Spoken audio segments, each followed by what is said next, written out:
Hello everyone and welcome to my Australian Guineas Day preview from Flemington.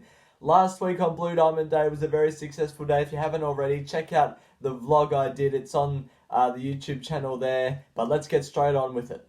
Unfortunately, last week we were just down again, only by 4.77%, but looking to bounce back this week overall, negative 2.24%. My final tips will be on Twitter and YouTube community, as I think this is a hard card, and I'd like to have a few more days to think about my final selection, so be tuned for that. But the winners last week, Right You Are, got in the first race. It was a pretty easy win. Shuffled Answer was able to mow down Royal Merchant in race number 2 and get itself another win. Benny Mellum in the saddle, and Alligator Blood won first up in the Futurity onto the All-Star Mile for that horse, and it's going to be very hard to beat there. Race number 1 is a 2-year-old set weights plus penalties over the 1,000 metres, and I'm with Elative here for Price and Ken Jr. Jamie Carr to ride. Has drawn in the right part of the track.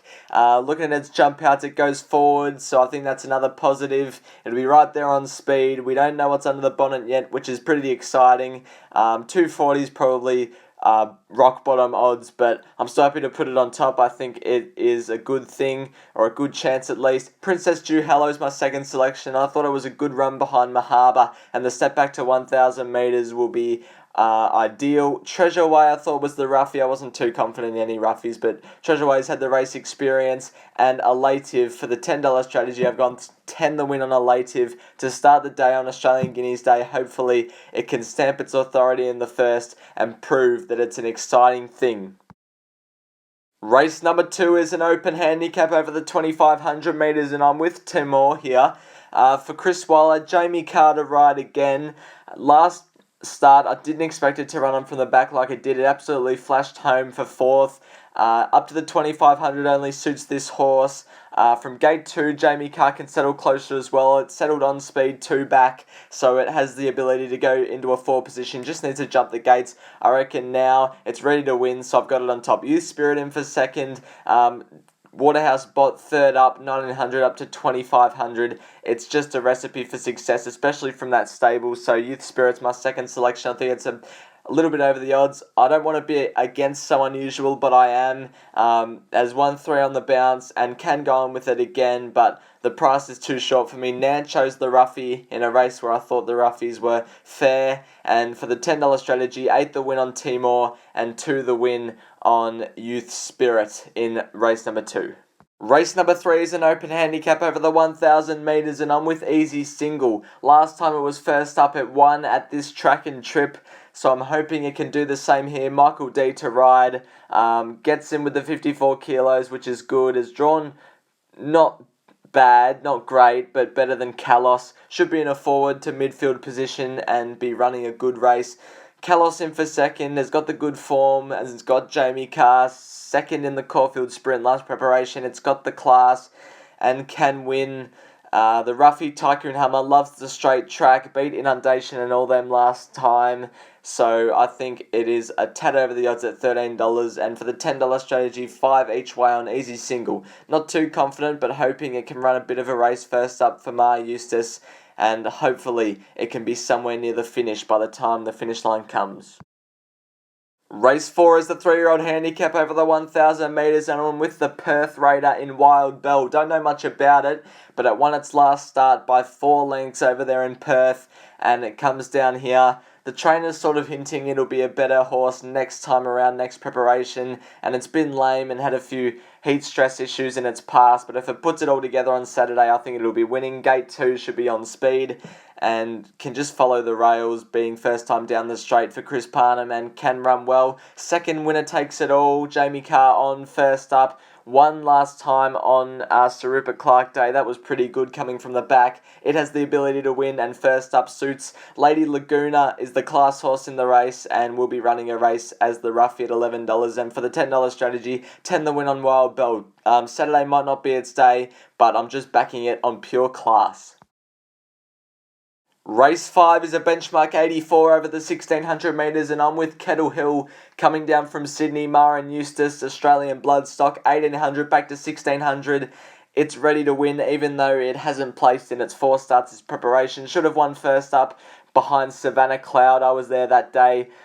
Just think coming back to Melbourne, tongue tie on the first time shows intent, and Jamie Carr and Gate 3 will be settling closer, is a proven winning success, and I think Saturday's its day. I'm a Shelby in for second, will settle on speed, was good last start off a fast speed, and I think can go well again. The Roughies Carlisle has the class to win from Gate 5, will settle closer and gets the 3 kilo claim for Jet Stanley. It's a good chance. And for the $10 strategy, 10 the win on Kettle Hill. As I said, not too confident with my selections, but on a hard day, but Kettle Hill I think deserves to be on top. Race 6 is the English sprint over the 1200 metres, and I'm with Brunel here. Chris Lees and Damien Oliver combined. The only query with this guy is the barrier number 5, but it puts itself in a forward position. I know it can run the distance. It's won 3 on the bounce in Sydney, and I think coming down here, it's a pretty good chance for Damien Oliver. Insurrection in for second, puts itself in a forward position. Its win 2 back beating Duchy of Savoy was very impressive. These colours won the race last year with Overpass. I think Insurrection can run a bit of a race. Third is Nanagai. I think it can also run a bit of a race for Luke Nolan. Deserves to be tested at 1200 first up. It'll be flying down the outside late from gate 18. The Roughies Mullane, just because it's the class runner in the race, I just decided to throw it in there. And for the $10 strategy, 4 the win on Broodnell, 3 the win on Insurrection, and 3 the win on Nanagai in the English sprint. A tough race, but hopefully one of those 3 can win. Race 7 is the feature of the Group 1 Australian Guineas over the 1600 metres, and I just can't go past Jacquinot. I tried to get it beat, but I just couldn't. Gate 11 drops back from a CF4 win to its own age group to the Australian Guineas. It's going to the All-Star Mile next, hopefully, just to make it a bit more of an exciting race.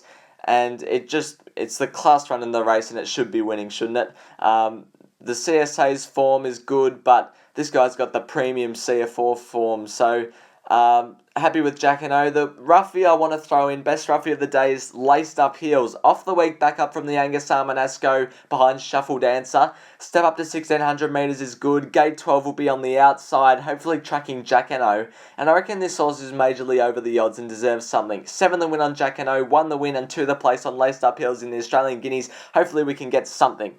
Race number 8 is the Group 2 BLAMEY Stakes over the 1600 metres, and I'm with Tuvalu. Is a better price than Gentleman Roy on Saturday, and I think it deserves to be on top based off that price. First up, just wasn't suited at all with the blinkers first time. It missed the start slightly and just got a little bit worked up in them. So blinkers off now. Second up to 1600 metres suits. Draws gate 5, so we'll be on speed, and I reckon it's a great chance on the weekend. Tuvalu was good in the Champions Mile, this track and trip last preparation, so I had to put it on top. Gentleman Roy in for second. Tuvalu probably better suited at the 1600 than Gentleman Roy, but Gentleman Roy has won at the 1600 metres before, so you can't really knock him off that. Basically won the CF4 stakes last start. From gate 8 will go forward and won't be surprised if it wins. The roughie Soci Bond, just because it's a big price. And for the $10 strategy, 10 the win on Tuvalu.